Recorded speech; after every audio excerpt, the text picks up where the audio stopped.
महामानव बाबासाहेब आंबेडकर यांचं जे कार्य आहे ते काही फक्त आंबेडकरी जनतेपुरतंच नाही, तर त्यांनी या देशाला घटना दिली. त्या घटनेच्या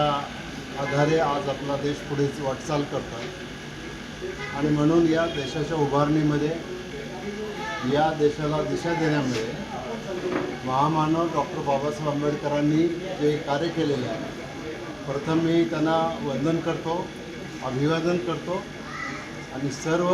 आंबेडकरी अनुयायांना आणि बाकीच्या सगळ्या सहकाऱ्यांना, देशातल्या जनतेला मी या निमित्ताने आवाहन करतो की आपण सगळ्यांनी हा उद्याचा दिवस आनंदाचा दिवस म्हणून या महामानवाचं स्मरण केलं पाहिजे, त्यांना अभिवादन केलं पाहिजे आणि त्याच्यातूनच आपल्याला अधिकाधिक पुढे जाता येईल,